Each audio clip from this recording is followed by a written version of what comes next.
Hello and welcome to our podcast, Cozy Conversations with the Sister Project. I'm Lauren and I'm Michelle, and we're so excited you stopped by for a visit. Come on in. Yeah, make yourself at home. We're two Midwestern sisters who love a good old-fashioned conversation and enjoy sharing our life experiences with one another and you. Consider this your one-stop shop for cozy, mindful well-being, along with some entertainment and lots of wheezy laughing. Oh, you bet there'll be a lot of that going around. Our goal is to live our coziest life and inspire you to do the same, because the truth is, we think it's good for your mind and your body. Thank you so much for tuning in. Now, let's get cozy. Well, hello there, all of you ghosts, goblins, and witches. Happy Halloween, and welcome to Cozy Conversations with the Sister Project. I'm your host, Lauren, joined by my witchy co-host, Michelle. And I told you throughout the episode today, I'm so proud of your witchy ways that you keep gathering full witch. Full-blown I've gone witch. full witch. Good on you. Hell You guys, yeah. We have a great episode packed with a lot of things. Mindful stoic concept, mindset concept that you will probably be into. We've got some female rage regarding the elections, what we're reading, watching, and listening to, and a really cozy fall catch-up. It's like the perfectly packed episode. That's how it felt while we were sitting in it too. Loved Such it. good vibes. Sometimes you just walk away from them and you're like, God, that was good. This one's good. This one's good. This is why we do this. Yep. You guys, we are going on a speaking tour. The Sister Project is taking our show on the road. We've got 3 local events that you can get tickets to and join us. So, Michelle, I'm going to let you take this away. Tell our listener where they can see us in the coming months. Michelle, take it away. Yes, we are, in fact, going on a little local speaking tour here. And I'm going to just give you names and you can go to the links, sign up for our newsletter, check out our show notes. All of the date details, time details will be there, because ticket details, links, because good golly, we're talking so much. I can't even possibly share all of this information. I know. And I need to double check my calendar that I didn't double book anything. I'll kill you. Okay. We're going to be embracing the seasons at the First Congregational Church in Western Springs. Shout out to Jess Root for hooking up that situation. That's going to be a hoot and a holler. And then we're going to get through Christmas hang on a second. Yes, we are going to get through Christmas and we're going to come out on the other side. And we are going to the Beyond Motherhood Summit the weekend of January 17th through the 19th in Downers Grove. Again, check out the show notes. And finally, folks, we are ending the month of January on the 24th and 25th at the final Zen Conference Parenting Summit in Oak Brook. Go check out the show notes. Grab a friend, grab a group. Yeah, you're not going to want to miss this. No, you're not going to want to miss it. These talks are going to be like the robust how, and where we are now. And we're going to teach you how to lean into the seasons and slow the fuck down. Yeah, let's do that. And then, Michelle, we ask and you shall receive. We have yet another new review from, I don't have the name because sometimes they goof that up. Not the writer, just Apple. You don't see the whole name, but we've got someone by the name of SKLRUN, Skillerun. They and they write, long lost friends, ? 5 stars. Michelle, take it away. I will. I love this podcast. Lauren and Michelle, can we be friends? Yes. Being from the Chicago suburbs, you feel like family and friends when I listen. Your humor, laughing, and stories are so similar to my own and those of my friends. I feel like we would have been friends if we ever crossed paths. Your focus on cozy mindfulness is just what I needed as a working mom. Also, your harvest candle is amazing. I'll be ordering another one. Keep it up, ladies. Wow, what a banger of a review. Thank you, Skillerun. Gosh, mouth kisses coming your way from Lauren. Kisses. I can barely get a hug out, so she's going to do the kisses. It feels really good to hear, as she mentioned, as a working mom, the cozy mindful wellness really speaks to her, because that's, whether you're just an overwhelmed human, working mom, you just feel like you're just like in it. You're just kind of experiencing life. You're not, really doing it yourself. You're just kind of going with emotion. That's what we're here for. We're here to try to help you slow down so you can see what's going on around you. And the talks that we're doing, those talks are for you, all women, but working moms. You will there will be so much for you to take away from this. Totally. This is for everyone. Mm-hmm. And lastly, thank you for that shout out about our harvest candle. It smells so freaking good. Get it as a hostess gift. Yeah, get it as a gone. gift for you. We're almost out. Yeah, there you go. There you have it, folks. We are once we're out of harvest, we are out of harvest for, I think, a moment. So get them while they're hot. All right, you guys, take care. Enjoy this episode and do us a favor. When you're listening to it, if you're like, oh my God, me and so were just freaking talking about this. And we're so aligned with these sisters right now. Take it, copy the link and send it to so-and-so because we need to spread the word about a lot of things and not just cozy mindful well-being. There's even more juicy shit in here we need to be mindful of in today's podcast. So spread the word, not your legs, or do if you want, don't care, have fun, stay cozy.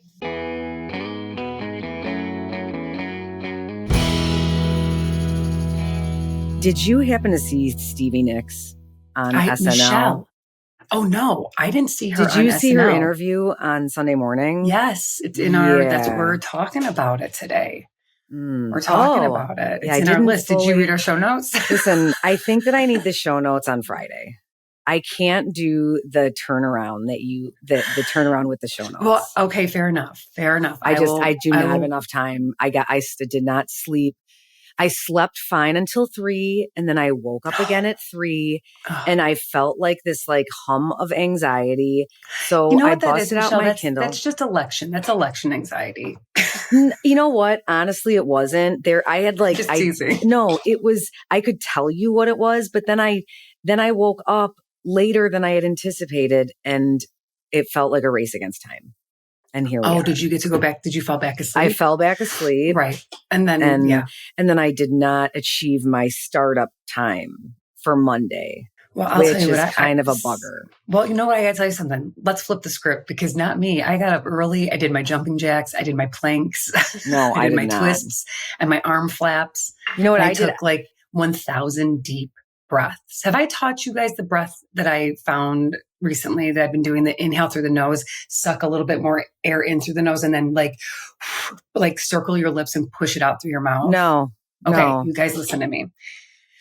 So I love meditation. I love my deep breathing. I've got a couple different ways of doing it, but this most recent technique that I did share with you guys, I think a few ago, but I'm going to share it again because you know why? Because we're going to need it. We're going to fucking need it. Mm-hmm. After what I saw last night, television-wise, we're not going to get into the deeps because we want to keep things as light as we can. Well, to offer why? You guys. I want to know what you saw. I haven't talked to you, and I was enjoying the most glorious day ever with my kids and my family. Day. I just recently saw I saw a clip.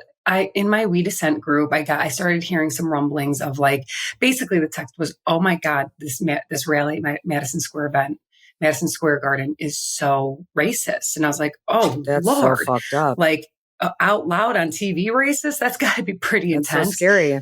So I woke up this morning and I watched some clips. And I got to say this is how dumb certain people are because, they had this comedian on who at the rally, this is a Trump rally, who he was making really horrible racist jokes about Puerto Ricans, about Latinas. Literally, he made a joke saying, I don't even want to say what he said because he's bad so energy. gross. Bad energy. You know bad what? Energy. I'm not putting it out there. Pick up the paper. I just want to keep that out of here. Got it. Fair enough. But one of the things he did say that's a little cleaner is that there is an island floating out there in the ocean, just an island of garbage. What's it called? Garbage Island? Shocker. No, it's called Puerto Rico. Are you kidding? I thought he was actually I thought he was actually talking about garbage, the problem that our world has. Because I caught it out of nowhere. I'm like, oh, a scientist, a biologist. No, we won't see any of those up there. And then a man came out with a crucifix.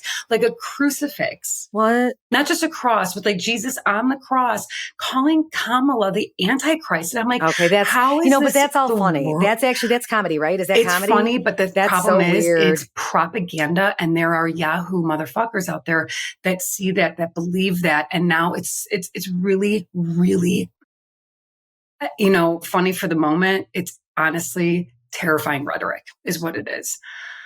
And I don't understand how a man holding a crucifix, I'm just going to say this, and a racist are on the same stage together. I don't understand how none of it, this Lauren, works out. None of it makes sense. Someone explain it to me. Call her. If you're like, oh, I understand.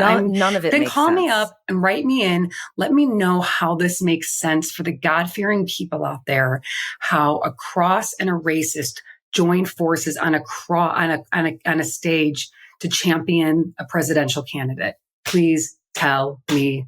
The end. You guys get the fuck out there and vote. Yep. Please. Just do it. You know what to do. Understand the assignment. Official election mail. I am going to the early voting site in Brookfield today. Good. Bless. Today. You know the assignment, you guys. Just let's go because that breathing. So again, remember, it's an inhale through the nose. And when you get at the top of that inhale, suck in a little bit more through the nose and then push it out your mouth. And literally when you're triggered, when you're freaking out, when you're thinking, wow, that was really kind of Hitler-like of that guy to be spewing such hateful things on the stage and have all these people championing him. That is when it's so weird. It's weird. It's so weird. Such low vibes. It's so sad. It's so scary. I'm so confused. I pray every day that there is more light than darkness. I pray that there are more good seeking people in the world that understand the importance of this choice, and they do that. And that is a really, with that, Michelle, that was very well done. Thank you for that note. And we'll move on from that. It's spooky times. I mean, honestly, nothing has been spookier this Halloween than election season. Mm-hmm. I mean, people are coming out of the woodwork. People are saying things, doing things, wearing things because it's unapologetic right now. It's like, let's be loud and proud. And it's really, it's disheartening. It is. But as my friend Maggie said, we got to have hope. We got to keep the vibe alive. Well, our topic today, I think, is going to help us in light of this conversation. Amor Fati. Okay. Yeah. So we'll discuss that. But first, let's catch up, Michelle. Last week was my birthday week, and I went balls to the walls. Yeah, and I kind of saw you for 1 minute. Where were you? I feel like I was are you on an island? Did you disconnect? No, I did work. I did my things. I got a massage, which was beautiful. You guys, the Kohler in Lincoln Park is outstanding. It's like water therapy, So I did a sauna, I did a cold plunge. I did all the things because I'm 42 and feeling boo, and nothing's more boo, like I said, than this Halloween election season. Yeah, right. Anthony also took me to a concert. We went and saw two French DJs. They go by the name of Justice, and it's blinding lights. If you have any sort of sensory issues. Yeah, Lauren, did this do okay with you? Okay, I was going to say. Oh no, this is my vibe. This is, full disclosure, I did do a little mushroom. I did some psilocybin beforehand. I haven't done it in a long time, but this was my thought. I'm 42. It's my birthday. And I want Let's have a spiritual awakening. Yeah. Yeah. I wanted to have, because here's the thing. I always get a tummy ache when I first do it. And I don't go I'm not tripping. You're not eating an eighth of shrooms? No. This is a very, very mild, beautiful dose, just enough where you feel like I do get a little wave of a bellyache. I joke that we got to get past the poison because that bellyache happens. And then, I got a little rush of almost something's in me. And then once I got over that part, it's hard to put into words. It almost makes me emotional. How I don't drink. That's the thing. It's I'm just drinking water. You're just feeling the effects of this beautiful medicinal fungi. My limbs are so relaxed. And that's one of my favorite things is the physical relaxation from it. Does Anthony so relaxed that Anthony has to pour the water into your mouth? He has to hold me up underneath my armpits. He puts his arm underneath me. No, it was beautiful. And then there's a beautiful euphoric feeling from it, gain some neural pathways. And then, in fact, the day after neuroplasticity really occur during a shroom experience? They say that, it helps create neural pathways. You get creative. Your mind becomes more open. And Michelle, I have to tell you something. The next day teaching yoga, the vernacular, the things that I was saying were different than what I usually, I heard it. I was like, oh my God, this is good. I really am good at this. But the way I was saying things and expressing myself in yoga class, I was like, that's gotta, it's gotta be a little kicker. Have you ever seen the video of neurons or no? actually physically connecting in the brain. Oh, the walkers? It's like it looks almost like a lightning bolt, and that's like the neuron, the whatever that is, and they're separate. Okay. And so like, let's just say this is like me learning a new song with the pigs, and you watch the moment these two motherfuckers are trying to find each other in your brain to connect, and they connect. And I am like, cause I've always talked about this. I need the why, I need the how, I need to see you want to know it. When I saw that, my mind, I had the biggest neural pathway. It was like a giant cable connected. I was like, what? Fascinating. That's how it felt. I know I highly recommend trying it or doing it here and there. You know, it's just a beautiful experience. You're euphoric. You're kind of feeling just really sublimely happy. Here, I'll be honest with you. I go into concert halls with fear. I do. I do have fear of, I feel almost like shameful saying this, of something happening. I I know this sounds like an active shooter. I get worried about that kind of thing. It's just something that ever since it ever has happened once, I'm like, great, no, we're safe. So I walk in with a little bit of anxiety going to every concert I go to, and I know where the exits are. And even someone we were with, a guy said, why don't we stay around here? Like we could see the stage and the exits right there. I mean, Smart it's on dude. people's minds, Smart dude. Because it's a different fucked up world we live in. It's a different kind of fucked up now. Yeah. And I always thank the guys and the women who are checking our bags and scanning us. I'm like, thank you for doing this. Like, I want them to know that they're appreciated and like their job is very important. But with the psilocybin, it gave me an opportunity to like let go of fear and not have stress and anxiety and really enjoy one of my favorite DJs like I've ever seen. And, you know, it's very nostalgic. Anthony and I go back. This is when we first started dating and like making out, was like we were listening to these DJs. So it was kind of like romantic to be there again. But Michelle, I have to tell you, Anthony went to go see some shows at Lollapalooza. He took his nephew over the summer, and he came back and he's like, dude, it's a different experience. Like it's all phones, man. All you see is phones. It's just thousands of phones. At this concert, people would take a snippet. They take a photo. I was doing the same thing, but for the most part, it was just hands. It was just dancing. I think maybe everybody was on psilocybin. That 100% people were on drugs. But also because people were in the moment and it's an older crowd. Got it. So people were just experiencing it and loving it. So that's where I was one night. And then, you know, Luna and I had a marvelous experience. I took her to Rose Hill Cemetery up on the north side. I highly recommend it to any cemetery goers or people that want to see really beautiful trees. And we're walking, and this huge buck stopped me in my tracks. 2 huge buck stags. And Stags, man. I mean, that's what I saw 2 different versions of it. So whatever it was, massive. And you know what? Intimidating, the way they lock eyes with you, but beautifully intimidating. I don't know. I felt a deep connection. So I'm not kidding you. I'm going into 42 with the vibe of a buck.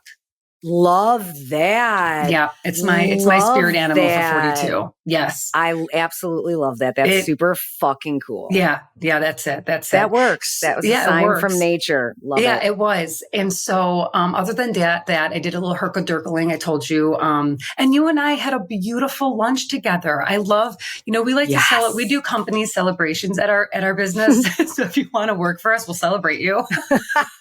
We're looking for someone in social media in 2025. So, you know, hit us up. We'll celebrate your birthday. We did Nourish from Hinsdale, and you brought home a beautiful salad, and that freaking bone broth is my love language. Like I will take that as a gift. Thank you. You're welcome. Happy birthday. Thank you. I knew it was amazing. And Lauren, I knew you would love it. I was like, I was thinking, I knew you would worship it, you know? And it was so good. It was everything that is the name of that little spot over in the soft business you feel nourished of Hinsdale. Yeah. Nourished. It was incredible. Yeah. It was beautiful. Michelle, I was obsessed with the video you posted of yourself singing with the pigs. Oh my God. How did, Nightmare at the Elm? Yeah. Nightmare at the Elm. How did it go? 3. It went great. I mean, I think that, you know, it wasn't a huge crowd. The pigs always want a big crowd. I get it. But when you're anticipating or wanting, then you're like, okay, we're going to go with what we got. Or you know what? And there was a crowd, but the crowd they were playing coy in the beginning, and they weren't like They getting weren't into it with you, getting into it with us. And that, like, I feed off of that. But the pigs were the tightest they've ever sounded. Oh, wow. And you've said this a couple times before, so it just sounds like the pigs are getting better, and better. I have to say, I saw my bestie Killeen's mom, Linda, at a football game, and she said, because they were there, and she said, you know what? She goes, tight. You guys are really getting good. You guys are good. And so that was the OG? Was it the whole crew? It was the whole crew. And then Mike Monti came, who did our sound. Shout out to Mike and Jeff, who make us sound. I mean, it's like 90% pigs and 10% amazing sound. It matters. And I've been plenty of shows where you're like, oh, yeah, sound sucked. Yeah, no, it was not too loud, but clean and amazing. And just like we just vibed. It was fun. Right. And then rounded out my weekend with kind of the best day ever. After I totally lost my mind in the morning to my entire family and was I'm reading a lot about like the mood swings of perimenopause. And if you're suspecting that maybe you're in it, just share with your family. Literally, the advice is like, ask for patience and like understanding. Yeah. I'm sure that they do, but this is something I'm seeing as a recommendation. Like, understand I'm going through a lot. Yeah. You know what? I think I'm going to do that today. Yeah. But I just was like, I had a moment, and then we all ended up going to. So you guys kissed and made up, and and then we like spent the whole day together. When we went and watched a football game. Our friend's son played football, and we got to see my niece cheer. And then came home, and Will made like a fire in the backyard. Ryan chopped some wood. Dude, I gotta say something about Will.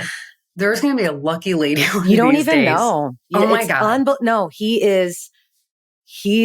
He's going to find whoever his partner is. Baked cookies last night. That's what I'm talking. He's like our good family. Just Mark King. He bakes fucking cookies, man. Yeah. A man that bakes cookies. I don't know. I'm into it. Yeah, it's pretty great, to be honest. So he built a fire and baked cookies. Yeah, actually, I got to give Mia credit on that. When she started the job, he finished it. Mm-hmm. Oh, how cute! Yeah, it was great.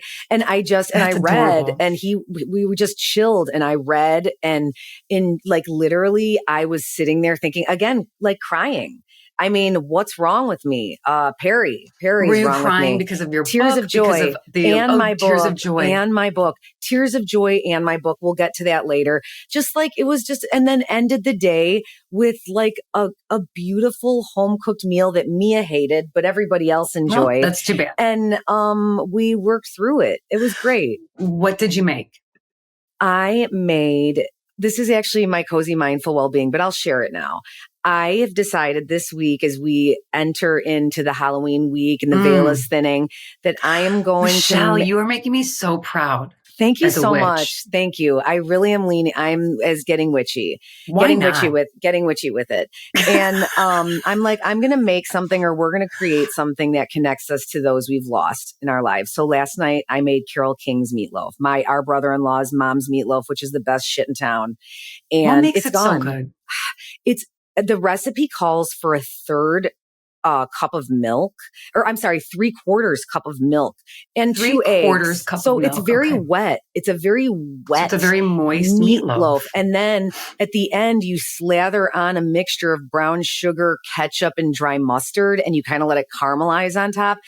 Okay. You serve that with mashed potatoes. And like a veggie, it's fucking insane. It's gone. It's gone. You need to give me the recipe. I'll give it to you. I'll share it with everybody. I will never eat it because it's just beef, but it sounds so good. And maybe he'll like tweak my nipples or something afterwards. And since it's just for Anthony, unless you invite somebody over to share it with, you leftover meatloaf, sliced baby thin cold on toasted bread. White bread is the best, but with mayo, died and gone to heaven. He'll love that. Died and gone to heaven. Yum. Yeah. Michelle, it sounds like you had a beautiful fall. So beautiful. You cried tears of joy. So beautiful. And then woke up in the middle of the night with raging perimenopause anxiety. We gotta hunt down this. It is brutal. It's a journey. I mean, the more I read about it, the more I see I mean, I was chatting with a friend of mine the other day. We were talking about, and the gaslighting that happens, the like, you go to a doctor, you tell them what's going on. And I always ask, no matter what my situation is, could this be really related to perimenopause? And it's so much of like, no, you're too young. I'm 42. I'm like actually, why am I asking you? You don't know what you're talking about. I'm going to go ask somebody that someone else. Literally, stop asking the people that don't know the answer to the we question. Can choose to get gaslit or not. No, like I'm going to stop getting gaslit. No, you don't know, sir. Just say, sir or ma'am. You don't know. That would be a start. There's plenty of ma'ams out there that also don't know. It's equal. It's equal. We just need man or woman or anything in between to come and get some really good research. Data, statistics. What can we do to help with our perimenopause when the time comes for those that are in it or about to be in it? Mm-hmm. So fucking annoying. I'll tell you what, Michelle. Brutal. It is. By last night, so we did trick or treating on Saturday. I can't with the pictures. Oh my God, you guys! We dressed as Anthony's in an inflatable pumpkin. My skeleton outfit from Tipsy Elf, Amazon. Love it. I probably wear it every year. It's so comfortable. I'm a onesie. Darling. If I'm not a witch, I'm wearing a onesie costume. I go, whatever. I'm easy. And Luna was a little orange and black witch. And she looks like she loves to wear it. Yeah, the photo I posted on my personal account, she's pointing at the camera. I'm like, you dead. You get it. Dead. You are Skull my and crossbones. Yep. So we were basically Halloween, just Halloween. I'm all about it, So we did that. And then Luna's, our nanny Keitsia shows up and she goes and she's like, okay, wait here. And we go outside. She tells us to come out and she was an inflatable Snoopy. I'm dead. Luna lost her mind. Dead. It was amazing. So we walked around with an inflatable I love pumpkin that she Snoopy. dressed It was like so Snoopy cute for her little lady. She's a wonderful woman. That's so thoughtful. But by the time Sunday hit, I had it. I was like, someone get me and a chair. This is where you throw the baby into the bed. Push down. And I can't say what we used to call it. Not even talk about the sleep regression we're in right now. Brutal. So because it's only nap time sleep regression. At nighttime, she goes right to bed, baby. Well, sure she is. She's exhausted from regressing during the day. Yeah, exactly. Totally dead. So we literally monkey tossed her into the crib last night. And I ate the biggest edible. It wasn't that big, but I just had my 5-to-1. I needed to just relax my body. And so I had a botanist, 5-to-1. Your fave. My fave. I suck on it. I savor the flavor, the texture, and then it's relax. It's like just a relaxation station. Couch potato, Netflix and chill. Yeah. Relaxation station. Love it. It's between that and the Wana 5-to-1. Heavy on the CBD, only 5 milligrams of THC. It's where I need to be. I just want to relax and watch the Great British Baking Show. It was pastry week. So, I was actually looking for one of those last night, but I didn't have one. I was like, I could really go to Cureleaf. And you listener, listen up. Sister 30. That is our code to get 30% off of your entire in-store purchase. Which is such a savings. There are so many good options. Again, another option to just, get relaxed, imbibe a little, not drink, save the calories, the shitty feelings from alcohol and booze, and wake up doing jumping jacks like I did this morning. Jumping jacks, you guys. Mm-hmm. You're bright-eyed. I'm actually taking energy from you. Oh, today I'm rest and I'm ready to roll. So Michelle, that leads us into our hot topic. And which I love this topic. This has been coming across my Instagram a lot. I think it has a lot to do because I look up some philosophy stuff, some stoicism stuff, and also like any of the creative that you see surrounding this concept includes like a skeleton or a skull, because the Stoic concept we'll be talking about today is called Amor, Fati. And it talks about fate. It talks about it's kind of like, and I chose this concept because I think it can help us with the season that we're in, with election season. And I also chose this because it's Halloween today. So by the way, happy fucking Halloween. Oh my God. Happy Halloween. Family, biggest holiday, biggest family holiday here. Favorite holiday. Literally. And so it has to do with death and dying too. So the notion that we're all going to die. And so that's just, it's very seasonal on multiple levels. So here's why we here at the Sister Project think you should know about the Stoic concept. It's rather a mindset as well. And it's that you take on for making the best out of anything that happens, which is like a hard pill to swallow, especially if you put it into perspective of different things in your life. Like you want something to go one way, but like, how do you do that if it goes the other way? Okay. Treating each and every moment, no matter how challenging, as something to be embraced and not avoided, to not only be okay with it, but to love it and be better for it. So that like oxygen to a fire, obstacles and adversity become fuel for your potential. So it's also, Amor Fati is a Latin phrase meaning love of fate. Mm-hmm. And that right there really kind of stopped me in my tracks, because I have shared here, like, gosh, I get worried, like, you get that like occasional, like, oh, what about dementia, or like this happening or that happening, or my kid worries. And it's just kind of like, if you just stop and step back and embrace whatever fate your journey is taking you on, you don't know where it is. And that's one of the key steps of embracing this mindset, is being okay with uncertainty. Mm-hmm. And once you embrace that, which my therapist, when my mom first got diagnosed with dementia back in like 14, 15, his big thing was being okay with uncertainty.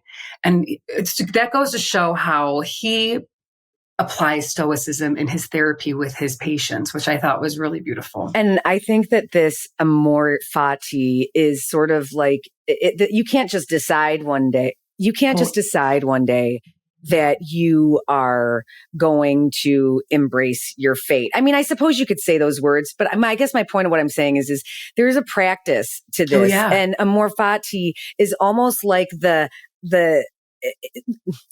in speaking of terms of my own healing with our mom, when our mom got sick with dementia, there was a process to me getting to the point where I feel like now I am standing in this Amor Fati,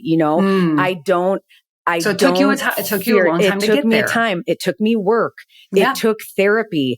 It took mindset shifting. Uh-huh. It took, making choices to prioritize my health and make actual changes. So at least when I woke up every morning, I could say to myself, well, you're doing a lot of things that are going to help your cause. Yes. And then now, so that's the other thing I think to remember is this process. It's a practice, and it's a total practice. It's a practice. And it's one where one day you might do really good at, and the next day you might do really shitty at. And that's why you just keep practicing and not beat yourself up over it. So something else to think about, it encourages you to embrace everything that happens in life, including suffering and hardship, as necessary and meaningful parts of your existence. And I've talked a bit about this in regards to grief. Like, going through the journey of grief, I said before, made me feel like I had like a superpower. It elevated a portion of my human experience that I hadn't had before. And it makes you understand better when other people suffer from loss. So you can be, there for them, and can I just chime in? Yes. It's also so painful that when you come out of it, you feel like I can handle anything. Totally. And, I want to mention a friend of mine, Elizabeth, who has, anytime I've suffered from like some traumatic things, loss or, like infertility stuff, she is one of she's one of my adult friends. I met her as an adult group, friendship, and we've gotten quite close. And she calls me, this is kind of a funny tangent, but she calls me on the telephone when something happens, and she'll leave a message. I remember when my mom died, her and her partner left a message on my voicemail saying like, "Oh, Lauren." And there's something very stoic about that. And I don't know her background, if she's suffered the kind of loss of a parental unit, no, but she has that kind of quality in her to support those that are going through grief on a level that just adds to this whole kind of experience of she grief must and have grieving. Her own experience. Is that what something you just said? Like that? Yeah. But when you're grieving, those kind of moments, you remember them, and it teaches you a lesson too. Like, call that person. Like if when you find out something is happening to somebody else, it's a good idea to pick up the phone, Michelle, I have a question for you. Yeah. What is your behavior like when someone loses a loved one? I'm like Elizabeth. You're a phone caller. Mm-hmm. Mm-hmm. I mean, my most recent experience with something like that was a very good friend of mine who lost her brother suddenly and tragically. And the moment I heard it, and we don't talk all the time, we are wonderful. Yes, she's one of my dearest friends, and we see each other at the important moments in life. I hadn't talked to her probably in a month or two. And the moment I heard her, I called her, and moments later, I was standing next to her. Amazing. Yeah. It's like what you have to do to be there for these people. Mm-hmm. And I find that when you have horrible with birthdays, you're never going to hear from me. I probably will forget it. I may forget your kids' names. It doesn't matter. But see, that's not, no. See, you know what I'm talking about, but I always say I lead with the most important shit first. She remembers you doing what you did for that tragic moment in her life. She's not like keeping track of birthdays and shit. And for this, and the reason why I brought that up is because if you're going to practice this life and this concept of Amor Fati, I feel like you have to have those kind of people in your life to go on that journey with. Mm-hmm. It helps with that uncertainty. It helps when you face moments of feeling, like scared or worried. You have to have those people you can call upon who will be an ear or support you. And then you can really dive deeper into this concept of the love of fate. If you have a good support system as well as an internal one as well. Mm-hmm. So rather than resisting or lamenting circumstances, it advocates for accepting and loving one's fate, promoting resilience and a positive outlook, which is not to be confused with toxic positivity. Like, be pissed, be scared, do the things. But I feel like then you have to start to mold, how are you going to move forward and persevere without sucking your thumb? Like, have that moment, go through it, but now it's time to fucking go. I have a close friend that's going through some really hard shit right now. And and the conversations are hard, and you want to, as we're talking and sharing and you hear the heaviness of these things, a lot of times my response to that has been, this is fucking horrible. Yeah. This sucks. This is the worst, saddest, most bullshit shit sandwich anybody can ever be served. But in these horrible things, there is always a lesson. Something. And when there is in every single hard shit. Sometimes you can't see it yourself, which is why you have your friends and your support to help you see that too. Mm-hmm. And that's what I'm saying. Like, exactly. That's why it's so important to have that coven, if you will. Yes, exactly. Yeah. Exactly. So here are some other ways that you can adopt this Amor Fati philosophy and mindset. So to reframe challenges is kind of what you were just saying. Like, where's the lesson in there? Like, what are we going to walk away? Seek the lesson. Mm-hmm. What's the message? When faced with difficulties, try to view them as opportunities for growth. Mm-hmm. Ask yourself, what can I learn from this situation? Mindfulness and presence. Practice being present in the moment. This helps you accept things as they are rather than how you wish they would be. That is something that, like, I have to work on. Like, when it's nap time, I've been going at it all day and she's refusing. Like, how, instead of me being like going through the list of all the things I need to get done in this hour and a half, like, how am I going to flip the script and have her with me? Maybe she'll go to bed earlier tonight. You know what I mean? It's also like, care less. Let's put that in our own language. Right. Like, that's our own stoic approach to this mindset. You fucking did what you could, and now you're done. Yeah. Fucking let it go. Let it go. Let it go. Cultivate resilience. Build coping strategies for dealing with adversity. This can enhance your ability to accept and love your fate when challenges arise. I think that is one of my favorite ones. So let's dive into that. Like, what kind of coping strategies? What are you thinking there? Honestly, for me, like, breathing. Breathing is one. That's a coping strategy. When I start to feel anxious, when I start to feel my heart pick up pace a little bit, I will get active. I will cope with that shitty feeling by breathing it out. For me, coping strategies are getting out of the house and going for a walk. I was going to say the woods. Yeah. The woods. And that's one of the recommendations here is to connect with nature, spend time in nature to remind yourself of life's cycles and beauty of acceptance in the natural world. Something I've been doing lately, it's like a mini meditation. And when you're out and about, listener, and you're walking and enjoying the beautiful fall ambiance, because Chicago and Chicagoland area is peaking right now.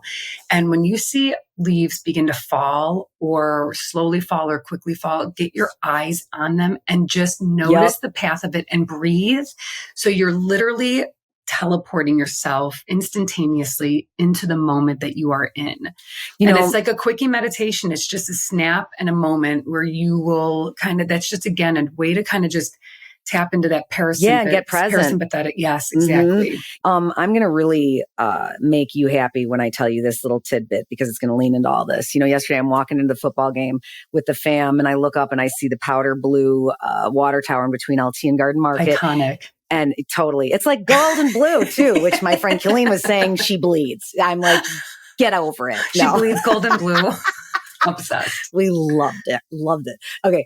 Anyway, so I'm walking. So I make a comment to my family. I'm like, look at the vibrant. The tree is on fire. Like, and the contrast with the gorgeous powder blue with the bright yellow. It was like a picture. It's like a Bob Ross painting. And my kids were like, it was. And my kids are like, oh my God, get her out of here. And so we keep walking to the football game, and I turn the corner and I see Pat Keenan, a friend of mine in the neighborhood.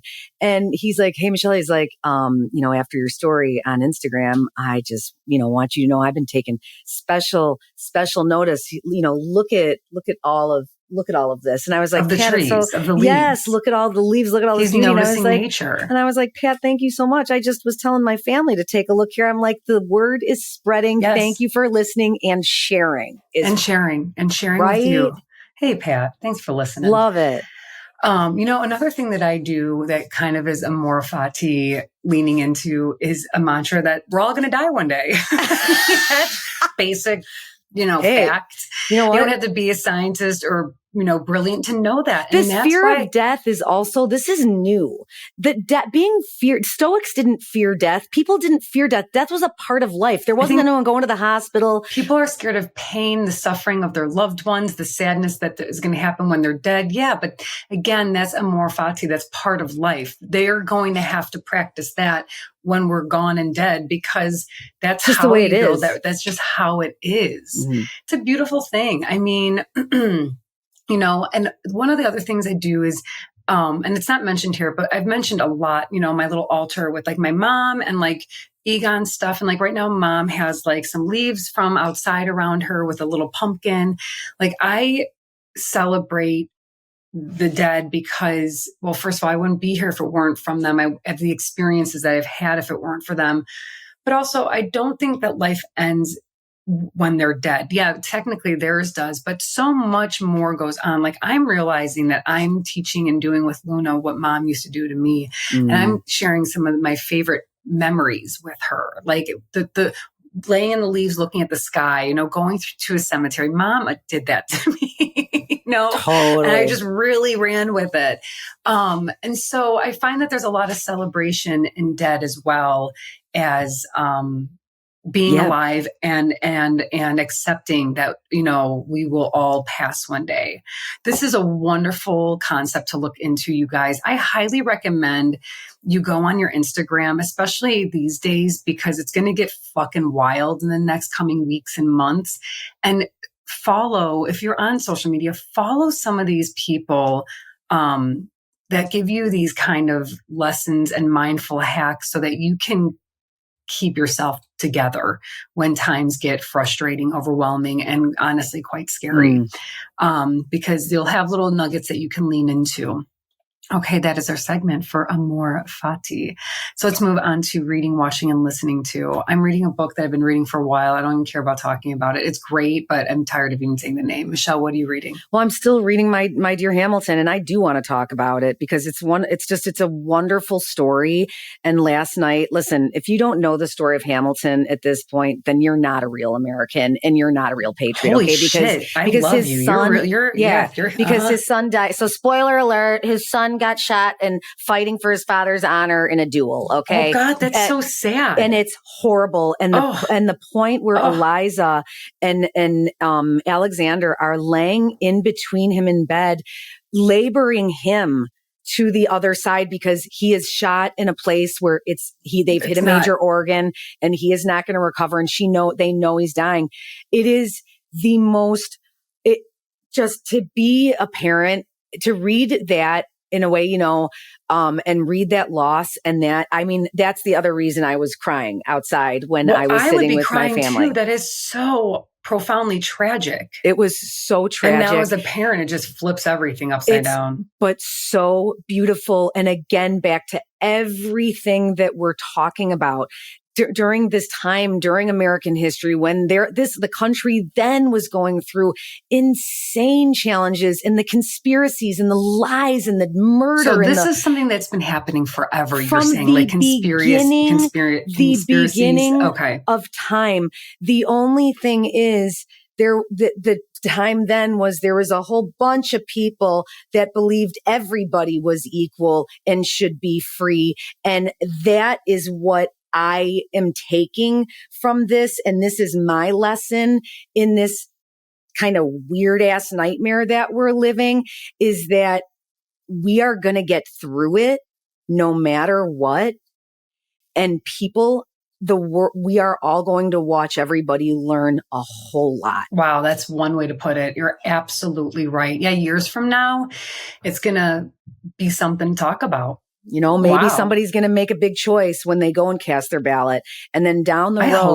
I hope so. But maybe they're not. They're going to make a choice that down the road, that choice is a reflection of what could have helped them had they made a different choice. Mm-hmm. We need to think about everybody when we go cast our vote, not just ourselves. In the world's most selfish fucking land on planet Earth. Yeah, that's the problem, is that there's just got my heart just elevated, and I need to go to the woods. Again, woods, breathing.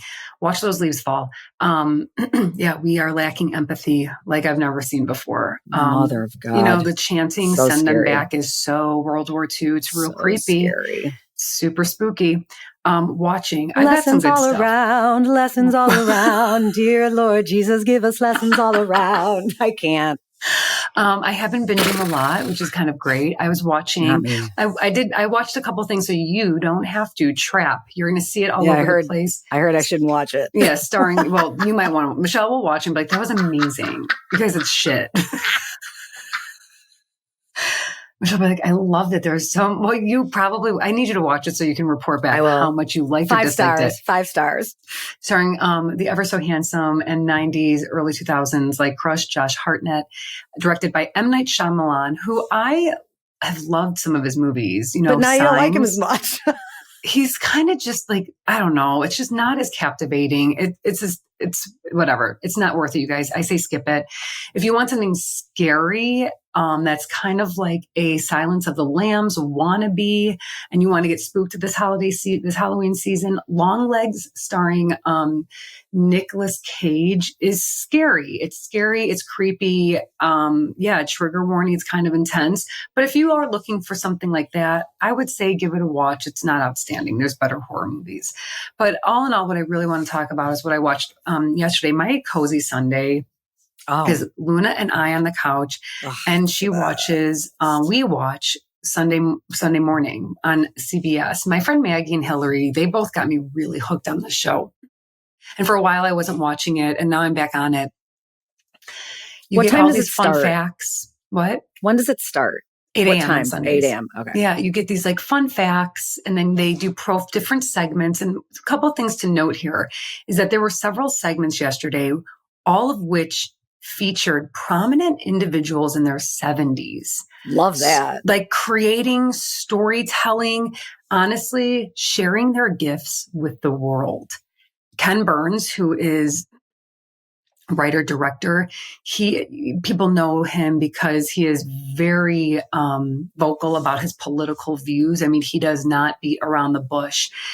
He also has a very iconic haircut, a little boy haircut that people make fun of him for, even himself, because it's like a straight bang. Well, why is he going around making fun of himself? Maybe because he needs a big, he said, I finally got a big boy haircut. It's an interesting fellow to have. But he's doing an amazing documentary with his daughter and his son-in-law on Leonardo da Vinci, which is going to be a 4-part series. And he usually mostly focuses on American history and things like that. So this is one of the first of his doing something. Yeah. And it's going to be incredible. Totally can get into that. Yeah. He talks about how Leonardo was, the world's best procrastinator. He started a lot of things and didn't finish them. Oh, but the things he did finish managed to be pretty amazing. So, yeah.